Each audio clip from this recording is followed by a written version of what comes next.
கர்த்தருடைய பரிசுத்த நாமம் மகிமைப்படுவதாக. எபேசியர் 5ஆம் அதிகாரம் 16ஆம் வசனத்திலே வாசிக்கும்போது, நாட்கள் பொல்லாதவைகளானதால் காலத்தை பிரயோஜனப்படுத்திக் கொள்ளுங்கள். அருமையான தேவ பிள்ளைகளே, ஒரு சிறுவன் வேட்டையாடும்படியாக காட்டிற்கு சென்றான். சில கற்கள் அங்கே கிடப்பதை பார்த்து இதை கவனில் வைத்து எறிய வேண்டும் என்று சொல்லி அவனை பொறுக்கி எடுத்து கொண்டான். ஒவ்வொரு கற்களாக ஒவ்வொரு கல்லாக எடுத்து எறியும் பொழுது அதனால் அவனுக்கு எந்த பிரயோஜனமும் இல்லை. தோல்வியை கண்டான்.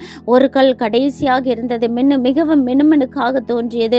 அதை ஒரு வைர வியாபாரியிடம் கொண்டு போய் அதை காண்பிக்கும் பொழுது அது ஒரு வைரக்கல் என்று அறிந்தான். அருமையான தேவ பிள்ளைகளே, மிகவும் துக்கத்தோடு கூட இத்தனை கற்களை நான் வீணடித்து விட்டேனே, இந்த கற்கள் வைரமாய் இருந்திருக்கிறதே என்று சொல்லி மிகவும் புலம்பலோடு கூட அந்த இடத்தை விட்டு கடந்து சென்றான்.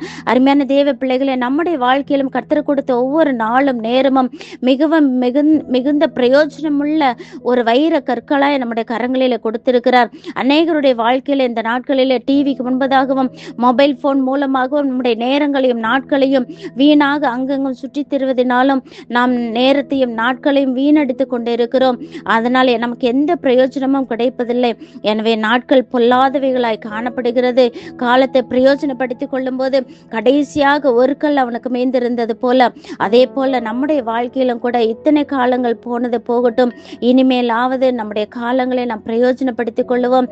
தேவ சமூகத்திலே காத்திருக்க வேண்டிய நேரத்திலே காத்திருப்போம். நற்கிரியைகளை செய்ய வேண்டிய நேரத்திலே நற்கிரியைகளை செய்வோம்.